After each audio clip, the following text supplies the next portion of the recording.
आपल्या राजाने आपल्यासाठी कुठं कुठं काय करून ठेवलं बघितलं पाहिजे. नुसतं ऐकून उपयोग नाही. एक दिवस आपल्या राजाच्या पाऊलपणा, आपल्या राजाचे पाय. मित्रांनो, मनोज जरांगे पाटील हे नवीन भाषणामध्ये किंवा इंटरव्ह्यू म्हणता येईल त्याच्यामध्ये बोलताना भरपूर साऱ्या गमती जमती सांगितल्या त्यांनी मुंबई आंदोलनामधल्या गोष्टी. तर ते आंदोलनामधल्या काय काय गोष्टी आवडल्या त्यांना, गमती जमती मस्तपैकी बघा. मग आधी कॉमेंट्स करून तुमचं मत नक्की सांगा. आपल्या राजाने आटकेपार झेंडे फडकेले. अफगाणिस्तान पर्यंत अटक कटक, दिल्लीला सुद्धा झेंडा फडकेला. कुठं फडकेला कोणाला माहिती का? लाल किल्ल्यावर बघायला पाहिजे प्रत्यक्ष, त्याशिवाय मजा नाही. आपल्यातल्या बऱ्याच बांधवांनी मुंबई आपली असून बघितली नव्हती. मस्त बघितली की नाही? आयला मला पाहिले माहित झालं ते बॅरिकेड आडा लावायचं पळत म्हणून. मला माहित नव्हतं चाका असते त्याला म्हणून. खरं सांगतो मी, खोटं बोलत नाही. त्याच्यावर म्हातारे बाबा बसले, एक आपले पोलीस भाऊ आले आणि त्या पोलीस बांधवांना सांगितलं, बाबा तुम्ही बाजू सरकार. ते म्हणले फक्त एक चक्कर म्हणून. त्याच्या का चक्कर असते का? अरे अरे, मुंबई जिवंत केली मराठीने विचाराने, जिवंत.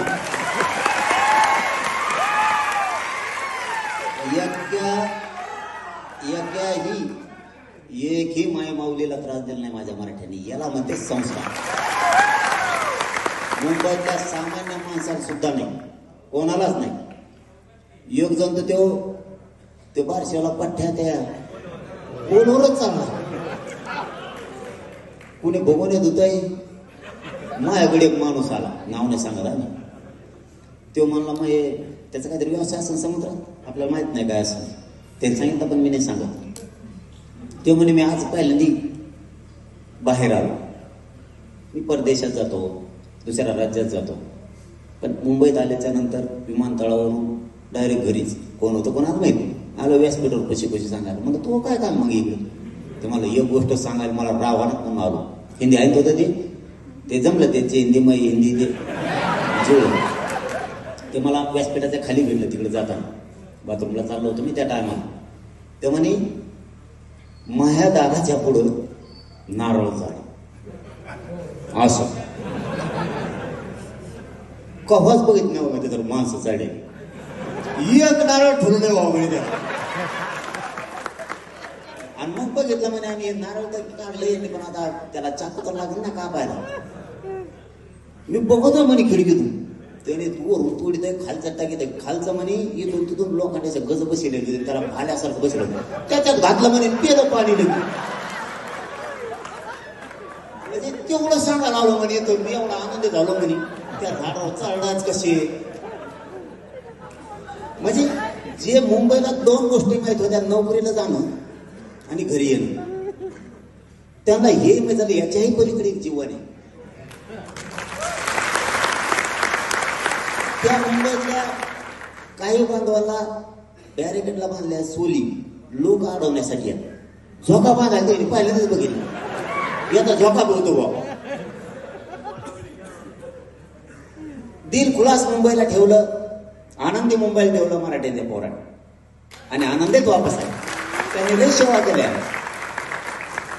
म्हणून आपल्या राजाने आपल्यासाठी कुठं कुठं काय करून ठेवलं बघितलं पाहिजे. नुसतं ऐकून उपयोग नाही. एक दिवस आपल्या राजाच्या पाऊलपणा, आपल्या राजाचे पाय कुठं कुठं लागले, ती भूमी पवित्र झाली. आपल्या भावाच्या भेटी होत नाहीत. महत्वाचं सांगतो मुद्दा तुम्हाला.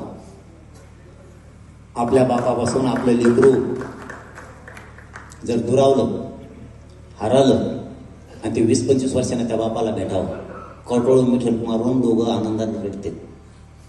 आपले भाऊ मध्य प्रदेशला आहेत, राजस्थानला आहेत. आपले भाऊ पानिपतला आहेत, हरियाणा राज्यात आहेत. आपल्या भेटी 100-100 वर्ष होत नाही. ती गाठी भेटी कार्यक्रम अधिवेशन ठेवू आपण. ते आपण माय बापाला भेटल्यासारखं, बाप लेकाला, लेक बापाला बहीण भावाला, मावशी काका चुलते एकमेकाला भेटल्यासारखे आपण राज्यातले मराठी एकमेकाला कडकडून एक दिवस मिठी मारू. हरियाणातल्या भावाला आपण बघू, हरियाणा आपल्याला बघल, महाराष्ट्रातल्या भावाला राजस्थानचा भाऊ बघल, मध्य प्रदेशच्या भावाला महाराष्ट्रातला भाऊ भेटल, गोव्यात मराठी आहेत त्या मराठ्यांना दिल्लीत एकत्र जमू आपण सगळे. एक मोठा आपण आपल्या भावाचा आनंदाचा सोहळा, खूप मोठा गोतावळा आहे तो आपला.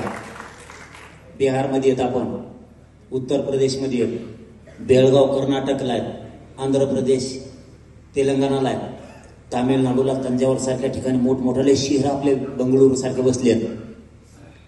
तिथं आहेत आपण राज्यातल्या प्रत्येक भागात आपण मराठा समाज. एकदा कुठंतरी देशाला माझा मराठा कळून दे. एकमेकाला भावांना आपण कडकडून मिठ्या मारू. 50-50, 100-100 वर्ष नाही भेटी होत आपल्या. कुठंतरी सणावाराला आपण कुठं नोकऱ्याला असलो तर आपल्या गावात यात्रा असली तर आपण नोकऱ्या सोडून यात्रेला यावं लागतं. काही गावात तसा नियम आहे. लग्नाला पाहुण्यारा वेळे सगळे जमतेत, नसतात 10-5 वर्ष भेटी होत नाहीत. आता फोन येत म्हणून सोडून द्या. पण ही परिस्थिती आता कोणालाच माहित नाही. आपले सख्खे भाऊ येते सगळे, जवळपास 28ला कमी भरणार नाहीत आपण. 28 करोडच्या आसपास येत आपण देशात क्षेत्रीय मराठी.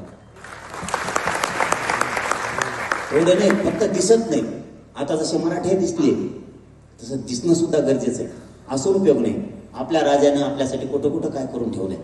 आपल्या राजाने ध्वज पवित्र पुढं तेजस्वी फडकतोय कुठं ठेवलाय आपण प्रत्यक्षात बघितलं पाहिजे. जीवनातला एक दिवस आपल्या राजासाठी, आपल्या राजाच्या स्वराज्यासाठी आणि आपल्या भावासाठी, आपल्या मराठ्यासाठी एक दिवस.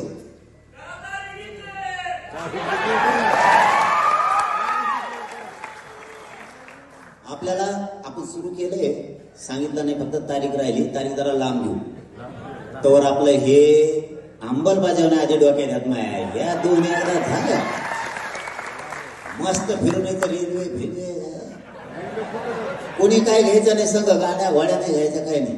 लय तिकीट कमी आहे. रेल्वेत आपलं फक्त 3 दिवसाच खायला घ्यायचं. अधिवेशनाच्या म्हणजे सभेचे 1 दिवस आधी 3 दिवसाचे ग्राउंड बुक करायचं सांगितलं आपण तिथं. तिथले मराठी लय झाले दिल्लीचे. ते म्हणले आव आव आव आव तू आव बाबा आव. ते हिंदी ठोके ते म्हणलं आव नाही आलोच. ते म्हणले इधर सगळा देखील का गरावून फरावून. म्हणलं गरावून ते फरावून ते दोन्ही लागतो झोपणे गो आमको. ते म्हणले काहीच बघून नाही देत गो, तू फक्त आव.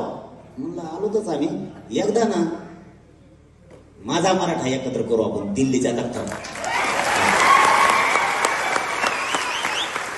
मागणी नाही, मोर्चा नाही, काय नाही काय नाही काय नाही. 3 दिवसाचं खायचं घ्यायचं पिशीत. रेल्वे ताण नाही डोक्याला. तिथं देते नाच, पण नाही दिलं तर आपलं सावध. युद्ध करा भाकरी का व्हायच्या. मुंबईला दमादम नुसत्या भाकरीच चाबऱ्यावर. नंतर काय म्हणायला लागले तुम्ही, आधी खायला नाही म्हणलं, नंतर म्हणते पारले नको, क्रीमचं आहे भाकरीचं आहे.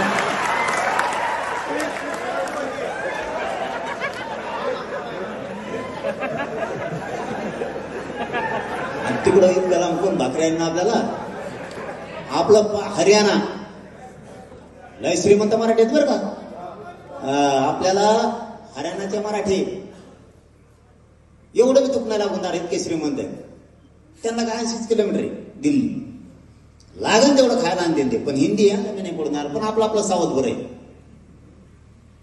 आपलं सगळं घ्यायचं. 3 दिवसाचं ग्राउंड बुक करू. एक आपल्याला सभेला म्हणजे अधिवेशनाला, आणि एक आदल्या दिवशी पोट्टे जायचे.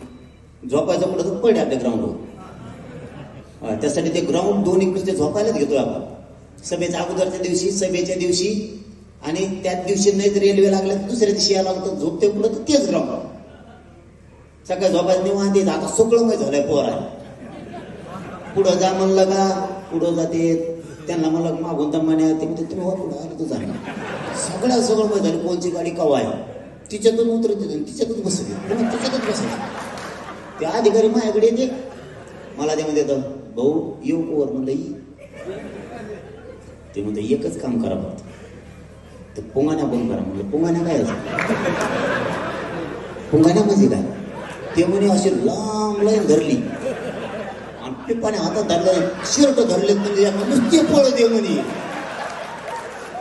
म्हणलं पण ते काय ते म्हणे ते काही व्हायना पण आमचा एक एक कर्मचारी त्याच्यात मध्ये घाली ते म्हणे आणि पळ डाबा म्हणजे त्याला तेवढंच करू नका म्हणावं यांना सगळं माहित झालं रेल्वे कुठून जाते कुठून माघारी येते पलीकडे ट्रॅकवर गेल्यावरती कुठं जाते अर्ध्या गेल्यावर म्हणले हिरे लागचा हिच्यात नका बसू उतरले यांना सगळं माहित झालेलं त्यामुळे टेन्शनच घ्यायची गरज नाही आता याच्या पलीकडं विनोदाच्या पलीकडे सांगतो तुम्हाला समाज शहाणा करून सोडायचा हुशार करून सोडायचा रेल्वे कशी धरायची विमान कसं धरायचं इथपर्यंत समाज या आणखीन काय आपण सगळे हुशार करून सोडायचे इथून मागे तेच केलंय गाव पुढाऱ्यांनी गाव सावकारांनी हुशार होऊ द्यायचं नाही हिशोब येऊन द्यायचा नाही आपल्या घरातलं पत्र त्याच्या तिथं वाचायला म्हणजे आपल्या त्यालाच मिळायला लागणार आपण स्वतः हुशार व्हायचं काहीतरी म्हणतात ना सकळ जन हे करून सोडायचं शहाणे करून सोडायचं शिकवतोय मी हळूहळू मी ग्रंथ बी वाचायला सुरू केला आता हे कीर्तन सुरू करतो आता पुढं एक नाही ना दोन नाही टाळ करीन ते ना आपलं सगळे